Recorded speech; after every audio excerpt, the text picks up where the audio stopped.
that at halftime of the Michigan State game, before the coach's guidance, some players were already, coaching up the rest of the team to kind of start the second half right. Kind of, what have you seen from that, and other players kind of taking control and becoming leaders in that regard?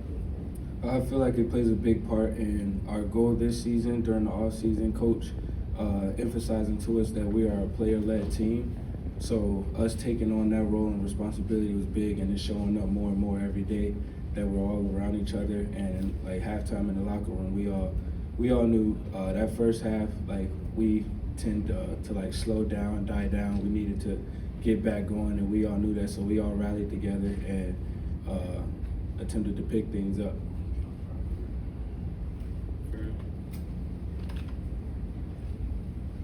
Hey Octavian, who's a guy that you've really seen kind of step into a leadership role this year? I would say a young guy, a freshman that came in, Dylan Wade, the tight end. Okay. He's played a big role. He's very vocal, and he came in when we were in the off season. He came in putting in a lot of work, trying to make his name known, trying to become one of those guys, and he's been blessed to have the opportunity to be a part of our leadership council. So I say him being a young guy, being able to take on that role is pretty big. And then we heard a lot about Glendon Miller just now. He's got a reputation as a big hitter. Has he ever gotten you with a big hit? Nah, Glenn has not yet. Alex? Hey Tay, last time back here, My bad. last time Maryland was 5-0 was before you were born. A win this week, and the Terps are 5-0. How cool would it be to be a part of a team to deliver that to this fan base and this program this week? I think it'll be pretty big, but then again, it all dies back down to us, how we play, how we prepare this week. Coach emphasized to us that this week our focus is playing to our standard, and if we do that, we're likely to win the game this weekend. So we're just preparing ourselves this week, digging hard through practice, and trying to, like you said, come out 5-0. That would be pretty big for us.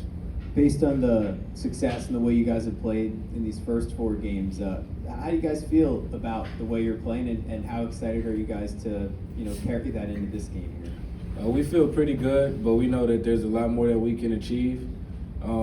We're aware of that. Our first 3 games, we didn't start off the way that we know we're capable, but we finished strong. And this past weekend, we started off pretty strong, but we didn't finish like we know we're capable. So going into this week, our goal is to have a complete game and truly show to ourselves, not just to the world, what we're capable of achieving this season.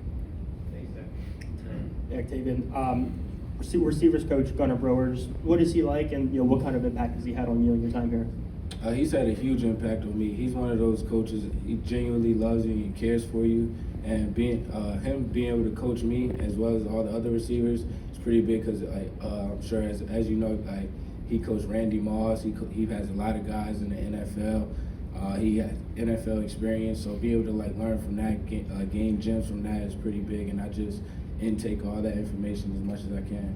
Yeah, going off that experience, the top receivers that he's coached over his years, just what are some things in particular that you've learned from him and maybe been able to lean on that experience that he has? I say understanding he has this slogan, freak, free time, showtime.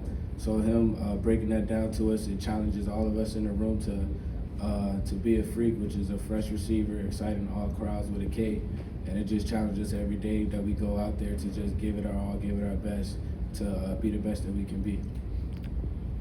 Hey Tay, no, obviously you got a chance to find the end zone this weekend, and you talked about Coach Brewer, obviously what he's been able to kind of help you and how he's taught you or taught you, brought you along, things like that. But having a couple of veterans in the room, obviously Deshaun Jones, Caden Prather, do you feel like you've been able to kind of see them, maybe help, and do you feel like maybe you've taken anything from their game and installed into yours? Yes, I have. I say, especially with Jay Sean, he's actually my roommate, going into the season. So being able to he's also a huge leader on the team. So and he has a lot of experience. So being able to learn from him, me and him just talking ball, it's really big, and I really appreciate him for that. Dave in the back. Hi, I'm Vivian. You talked about focusing on this week being a more complete game, having a slow start the first 2 games, a fast start in the last game. What was the key, do you think, to having the fast start in making sure you start off again fast this week? It all plays down part to execution. So now we just need to, we know what we're capable of. We know we can finish strong. We know we can start fast. And like I said, now it's just a part of us executing to the best of our ability to have a complete game. And how do you think you've grown now, your kind of second year as a major part of the offense? I say becoming more of a sound receiver, like learning what it means to actually play receiver, because I played quarterback in high school, so making the switch my freshman year, it was like getting a feel for it, something that's kind of new to me. I could always play receiver and other positions, but like being able to like dive into one specific position and like really gain a lot. Like you said, Coach Brew, he played a big part in that, gaining a lot from him. Going into this year, it was pretty big, so I just focused on now, like what it means to truly play receiver, understanding coverages more from like a receiver standpoint, releases and things like that, to improve my game. Thank you. We'll go to Varun.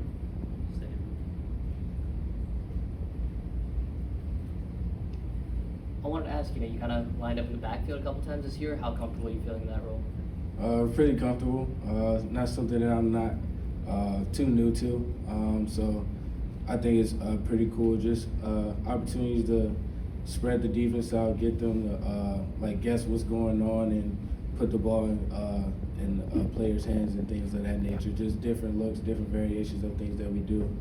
And then Coach Loxley was talking about how he's trying to balance the message after some games where you guys win, but maybe haven't met the standard that he wants for the program. And when he comes and talks to you guys, how do you see him kind of balancing that message?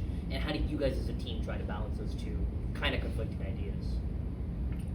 Can you repeat that? Like, can you say it in a different way? Yeah. Like when you guys win but Yeah. don't meet the standard that Coach Yeah. sets for you guys, how do you balance that in your head, and how have you seen Coach balance that as he talks to you guys post game?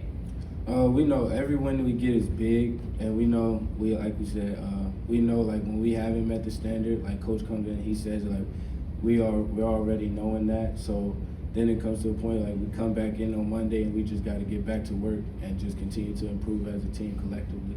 How do you balance wanting to enjoy victory when that happens?